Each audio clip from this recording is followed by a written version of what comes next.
Esta es una historia olvidada que antiguos dioses dejaron estampada en el paisaje árido de uno de los desiertos más secos del mundo.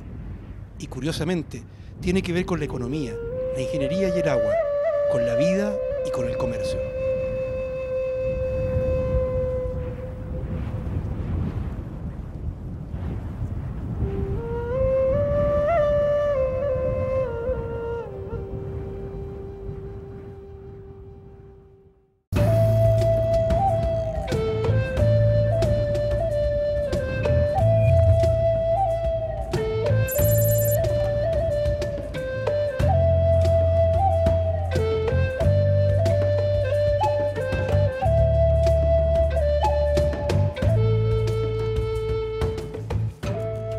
Todo esto ocurrió en el vasto desierto de Atacama, en Sudamérica, una de las zonas más áridas del mundo.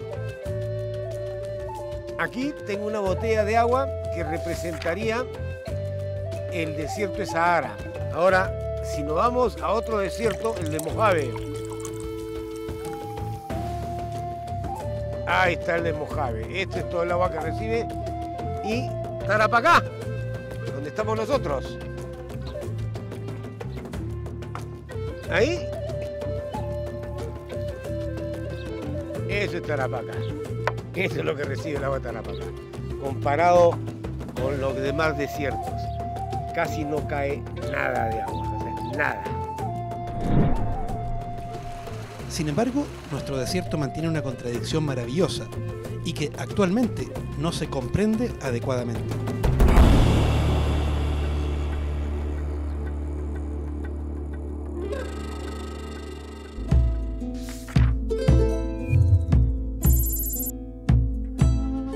Álvaro, ¿en qué lugar estamos aquí?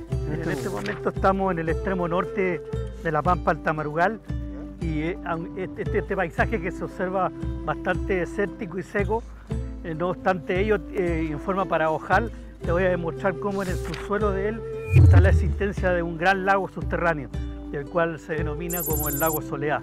Y tiene oscilación entre 11 metros de profundidad hasta 200 metros de profundidad. Y este es el agua que alimenta los tamarugos y tu parcela claro. Y las plantaciones de esta zona. Bueno, y este también es el agua que hace subsistir a las ciudades de Alto Hospicio y Iquique. De aquí se saca el agua para Iquique. Justamente. Lo que pasa es que todas estas aguas que están en el subsuelo de esta zona se han ido acumulando de hace 8.000 años atrás.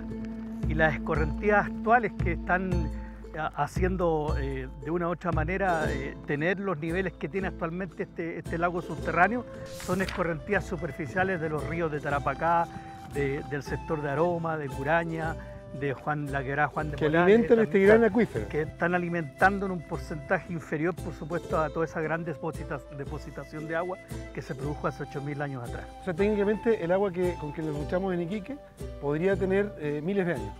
Claro, eso es lo paradojal, pues en este momento hay 300.000 personas que están subsistiendo en base a esta agua semifósil y obviamente eso es una irracionalidad extrema, ¿no?, desde el punto de vista humano.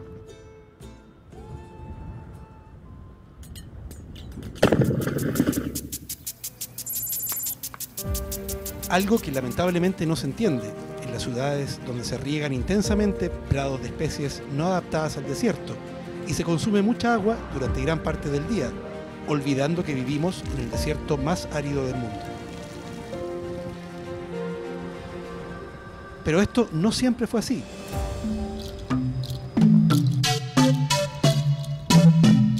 Antiguas marcas de extraños dioses y enigmáticos sitios de este desierto nos muestran una intensa agricultura y actividad comercial casi desconocida para los modernos.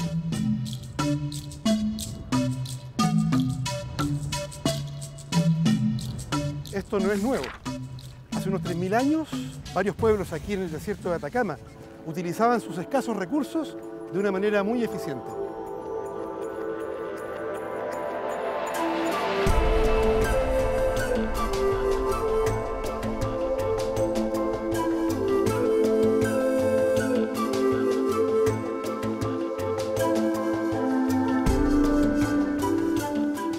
Este gran personaje es el gigante de Tarapacá, Tunupa, o el gigante de Atacama, un antiguo dios panandino que estaba presente en todo el desierto. Muchos investigadores creen que este personaje de 110 metros, representado en el desierto del Tarapacá, era el gran civilizador, la persona que le enseñó a la humanidad el manejo del agua, la civilización, el gran ingeniero. Frente a este personaje encontramos cientos de hectáreas de cultivos preincaicos de hace 3.000 o 4.000 años y también algunas ruinas de antiguas faenas mineras incas.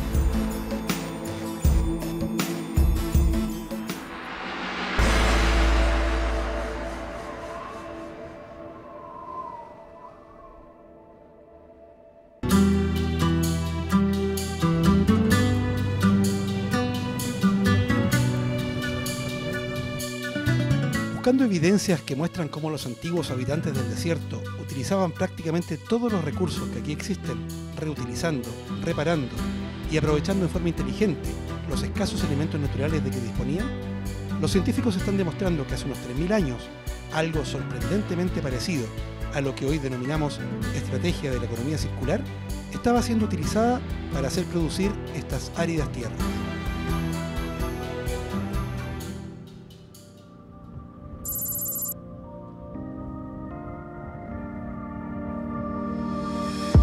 Álvaro Karevich es un arqueólogo atípico. Estudia el pasado de la región para entender cómo los antiguos pudieron conocer tan profundamente los ecosistemas del desierto y así aplicarlo hoy. Álvaro tiene una visión crítica del estudio del pasado de nuestra zona gracias a lo que ha observado en sus excavaciones.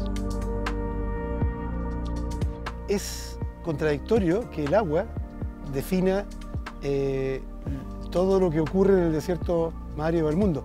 ¿Por qué el agua era tan importante aquí?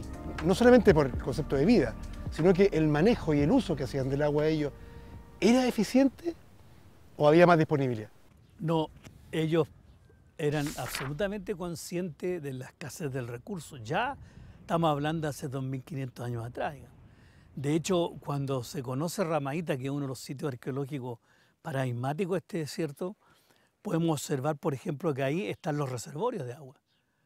Ya hay un reservorio inmenso de Ellos agua. juntaban agua entonces. Claro, de aproximadamente 30 cúbicos de agua que ellos distribuían después. O sea, No eran simples vertientes. No, es que además no eran vertientes, sino que ellos hacían un trabajo ingenieril de aquel entonces de poder rescatar del ramal central del río Guatacondo para llevarlo a la zona desértica con escurrimientos de agua y acumularlos ahí en reservorios de 28, 30 metros cúbicos de agua. Y con eso entonces distribuían su proceso productivo. Si uno analiza, por ejemplo, Ramaíta actualmente, son 400 hectáreas de cultivo. Los campesinos actuales que tenemos hoy en día en la región, entre Camiña, entre Tarapacá, el mismo Guatacondo, no llegamos a tener 600 hectáreas de producción. ¿Y por qué crees que ocurría eso? O sea, por simple acumulación de gente que creía en un modelo de observación e ingenieril, o porque había una planificación también. Se habla de Pampeluga. Ramaíta está tan bien planificado que tiene sectores donde estaba la élite, con la gran cancha donde se determinaban las decisiones para el trabajo específico. Estaba el sector de la fundición, por ejemplo, con las guairas. Estaba el sector de los reservorios de agua y los campos de cultivo.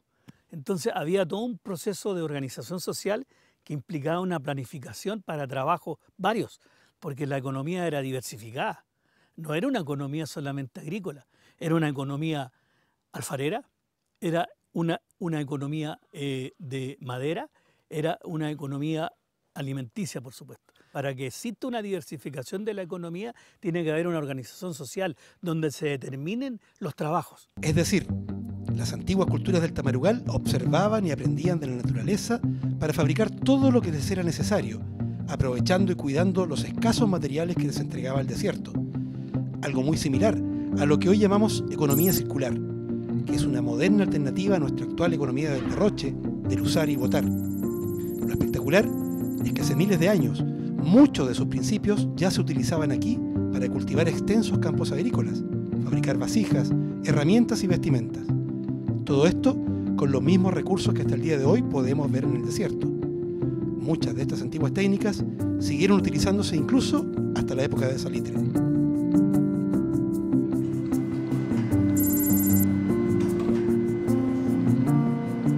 El mejor ejemplo es lo que está implementando Neptuno Pumps en la ciudad de Iquique, referente nacional de la economía circular.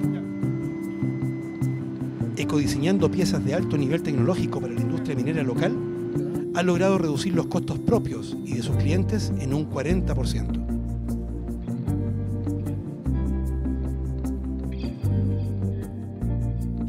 Álvaro, explícame, ¿dónde estamos? ¿Qué es esto? Mira, en este momento estamos en una extensa zona de canchones. Canchones es una técnica histórica que se utilizó en esta zona específicamente para cultivos agrícolas. Los canchones tenían por objeto generar una producción de hortalizas, de forrajeras para la industria salitrera, es decir, vegetales frescos para la industria salitrera. La capa superficial se sacaba prácticamente en algunos casos hasta 2 metros de profundidad para llegar al limo arcilloso. Una vez que se llegaba al limo arcilloso, se procedía a la siembra en esos sectores. El agua, como estaba a una profundidad no superior a 5 metros, la humedad ascendía a la superficie y bastaba con esa humedad que ascendía a la superficie para que estos cultivos pudieran fenológicamente desarrollarse. Conocimiento extremo de los ecosistemas del desierto, ingeniería del agua y utilización inteligente de los recursos naturales del Tamarugal. Al parecer es una buena opción volver a actuar como hace 2500 años o a los tiempos de las siembras en canchones. Muchos creen que estas sabidurías quedaron plasmadas en los geoglifos de Tarapacá como un gran mapa de recursos, rutas comerciales y ritos fundamentales. Todo esto puede dejar de ser pasado y convertirse en nuestro futuro.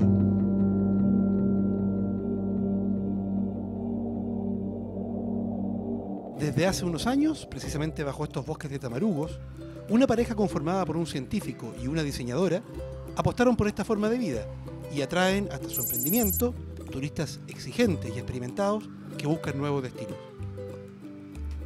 Este es un pequeño hotelito rural, un albergue rural que está metido en medio de la Pampa del Tamarugal, ¿no? Originalmente habíamos pensado irnos a Nazca.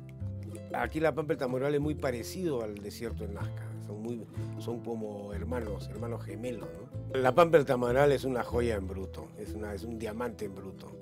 Lamentablemente no lo ven. Todo el mundo están tratando de vender playa. Iquique es el centro de atracción, pero la Pampa tiene mucho que ofrecer, ¿no? Y los alrededores. Mucha gente, europeos sobre todo, viajan a San Pedro de Atacama y a Putre, y nosotros estamos justo en la mitad. Y las personas que vienen acá nos dicen sorprendidas de que aquí en esta zona encuentran cosas tan similares como San Pedro de Atacama, y aún mejores porque no están llenos de gente, no te cobran no te sacan un ojo en la cara para visitarlos, entonces son más agradables. El desierto nos ha ido dando pautas cómo trabajarlo, cómo afrontarlo. O sea, nosotros no cambiamos en absolutamente nada. Pero en realidad la naturaleza le ha hecho el 95% del trabajo y nosotros hemos hecho un 5% que es limpiando, nada más. Somos el único hotel, llámese el único albergue en Chile que somos con costras de sal, ¿no? Somos el único en todo Chile, ¿no? De que absorbe el calor durante el día y no lo deja pasar adentro. En el exterior puede estar a 50 grados, que es al sol, y adentro está como aire acondicionado. Y de noche podemos estar en invierno a 1 grado y sigue a 16.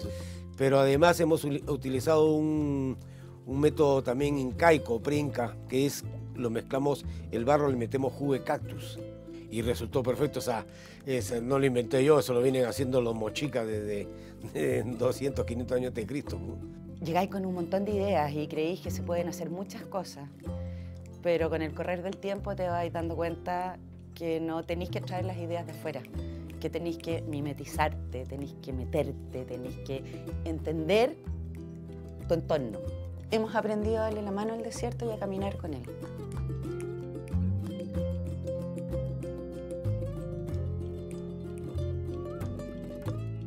Tuve un personaje muy importante de Suiza y me dijo, yo he viajado por todos lados, pero creo que el único hotel realmente ecológico en el que he estado es este. Es por amor a la tierra, es por cuidarla, es por tratar de reparar un poco el daño que hemos hecho. Y eso me encantaría que la gente pudiera entenderlo. Tú puedes vivir armónicamente. No te estoy diciendo no tener auto, no te estoy diciendo no tener celular, no. Podemos vivir sin dejar esta tremenda huella de carbono en la Tierra. El ser humano no necesita más allá que eso. Una buena cama, una cama cómoda, calor, amor y cuidarnos de no malgastar.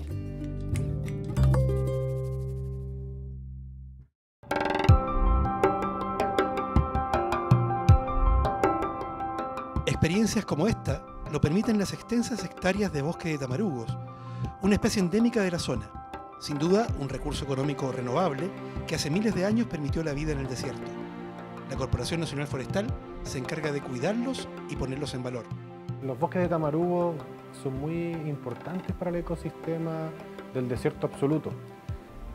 A lo largo de los años y de la historia, los bosques nativos de tamarugo han sido depredados por distintas épocas industriales, desde la época del guano, ¿ya? Y hasta la época del salitre, hasta que se crea el salitre sintético. Los bosques de tamarugo, los bosques nativos de tamarugo fueron acechados para ser usados como carbón en las calderas de todos estos distintos procesos productivos. Es así como en los años 70 se empiezan a hacer plantaciones de tamarugo para recuperar esta gran especie. ¿Por qué? Porque es un árbol que tiene una gran importancia en la regulación del clima, ¿ya? Es un árbol que tiene una gran importancia en disminuir la evaporación que tiene el desierto. Hoy día un suelo desnudo evapora más de 1.200 litros por segundo y un suelo con bosque evapora o evotranspira 200 litros por segundo. Es porque los bosques producen el ciclo del agua. Y al producir el ciclo del agua, tú evitas que toda esa cantidad de agua, o sea, ese suelo desnudo que está a la luz del sol, evapora esa cantidad de agua. Esa es la gran importancia de los bosques de tamarugo, la regulación del clima. Y después tenemos un gran ecosistema alrededor del tamarugo, donde tenemos especies de alto valor ecológico, como lo son la yaca o el tucutuco de los tamarugales. El tamarugo fue parte de la economía, es parte de la economía y tiene un uso potencial tremendo para seguir siendo parte de la economía de Tarapacá. Grandes lugares o complejos turísticos que se resguardan con bosques de tamarugo, que son los que te dan sombra, que es el bosque finalmente el que te da cobijo para que tú puedas realizar una actividad económica, ya sea turística o productiva, que puede ser generar muebles a partir de tamarugo, carbón, briquetas, que son pequeños pellets de carbón que no solamente se ocupan para una parrilla, para un asado. El agua que se está perdiendo hoy día por no tener un bosque es mucho mayor a la que estaríamos evitando perder si tuviéramos un bosque. Volver a entender los ecosistemas del desierto y revalorizarlos es importante para utilizar mejor nuestros recursos, incluido el turismo, tal como lo hicieron nuestros antepasados hace miles de años. Tras estos pasos, y como una forma concreta de ir en esta dirección, la región de Tarapacá albergará al único centro de economía circular del país. Porque tal como tú lo dices, va a impactar transversalmente. Siempre hablamos de los sectores, ¿no es cierto?, del sector de la construcción, del sector pesquero. Sin embargo, esto es transversal, porque si nosotros logramos impactar a nuestra región y a nuestro país, lo que va a ocurrir, ¿no es cierto?, es que vamos a mejorar el turismo, vamos a mejorar lo que es el sector productivo para poder que sea sustentable en el tiempo, de poder no solamente pensar que tenemos playa, hotelería, gastronomía, sino que tener circuitos turísticos que muestren lo que somos en el Tamarugal, lo que nos permite, por ejemplo, el tema de los geoglifos, que a mí me fascina, ¿no es cierto?, que es un mundo que tenemos que cuidar, cómo no, ¿no es cierto?, el gigante Tarapacá, los geoglifos de Pintado y otros geoglifos que tenemos en nuestra región. Cuidar, ¿no es cierto?, nuestro entorno, y eso es muy importante. Y ahí yo creo que tenemos un desafío en tener circuitos turísticos al alero, por ejemplo, de los geoglifos pintados o de la industria salitrera antigua, ¿no es cierto? Y por lo tanto ahí creo yo que tenemos que desarrollar lo que significa para Tarapacá y ser un aporte, ¿no es cierto?, en esto de la economía circular y cómo impacta el turismo para que nuestra gente, tanto nacional como internacional, que visite Tarapacá y por qué no decirle nuestro país, es que al alero de la economía circular se demuestre que se puede, que generamos impacto y que efectivamente podemos sacar adelante un sector productivo y que es limpio como el turismo.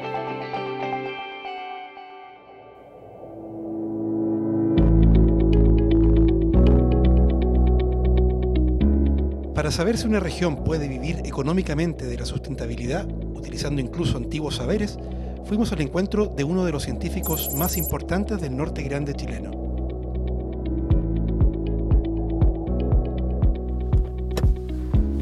Costó, pero me dijeron que don Guillermo estaba aquí con un grupo de alumnos de la Universidad Católica del Norte. Siempre investiga estos parajes y vamos a ver qué está haciendo.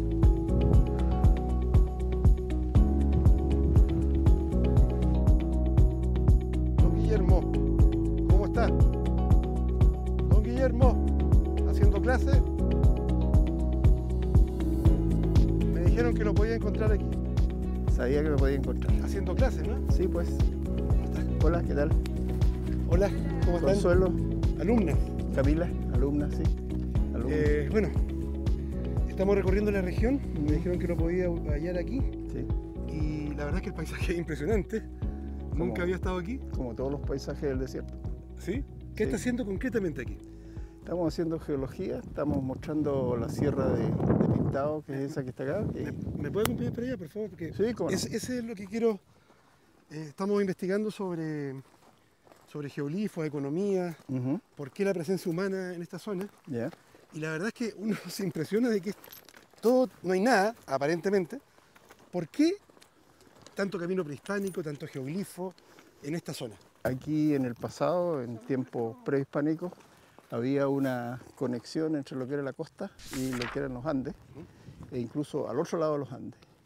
Entonces todo eso significó una serie de senderos culturales, entre comillas senderos, porque eran senderos invisibles, por así decirlo, pero en el tiempo evolucionó a un tráfico, evolucionó a una comunicación total entre lo que necesitaban los de arriba con lo que necesitaban los de aquí abajo para complementarse. Pero usted, veo que anda con martillo de geólogo ahí.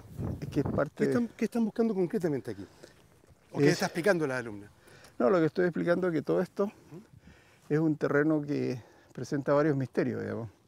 Primero que nos fijamos en el cuarzo, y el cuarzo es un tipo de cuarzo especial que se llama jaspe, y es bastante común que el jaspe lo usaban los antiguos para hacer flechas, cabezas de flecha. Entonces esta es una estación en la cual probablemente los caravaneros se nutrían de flechas para cazar en el camino. Para aprender más, acompañamos al Dr. Chong y sus alumnas a uno de los lugares más remotos y misteriosos del Tamarugal. Por ejemplo, esto que estamos viendo ahora fue construido hace algunos miles de años, pero fue construido porque aquí estaban los recursos, estaba el agua, por ejemplo, estaba la vegetación que permitió construir los techos de madera. ¿Ya? Y el agua era agua corriente, porque si no, no podrían haber regado, no podrían haber plantado como se ha hecho. Entonces, tiene que haber también una consistencia con el ambiente donde tú vives. Y el desierto ha tenido periodos con bastante más agua, ciclos con más agua, ciclos con menos agua, ciclos hiperáridos, ciclos áridos. Y ahora estamos entrando en un ciclo hiperárido en el cual el agua está disminuyendo rápidamente, como la vemos, por ejemplo, en algunas lagunas del altiplano. Y de eso tenemos que cuidarnos. Y muy cerca de allí nos internamos hasta la maravillosa quebrada de Guatacondo. Amante del patrimonio, don Guillermo cree que el turismo es el gran recurso renovable que debemos desarrollar. Por ejemplo, en Polonia hay una mina de sal, y esa mina de sal se explota desde la Edad Media. Es una mina espectacular, una mina subterránea. Y los mineros hicieron en el interior de la mina, hicieron una catedral de sal. Y un turista le preguntó al guía que ellos tenían, esto es una mina de sal, le dice, ¿y está activa? Sí, le dice, está muy activa. Entonces el hombre se quedó como pensando y le dice del orden de 250.000 turistas al año. Entonces el turismo para paisajes, por ejemplo, como este, ya para el patrimonio que nosotros tenemos, ese es un recurso. Ya el tema de la biotecnología lo veo como un elemento importante, pero no tan importante como el turismo. En este viaje descubrimos cómo hace miles y cientos de años el agua sostiene toda la vida en Tarapacá y se convierte así en el más preciado patrimonio del Tamarugal. El agua es la vida. Sin agua no hay absolutamente nada, ninguna especie ni vegetal ni animal. Por lo tanto, el agua es fundamental.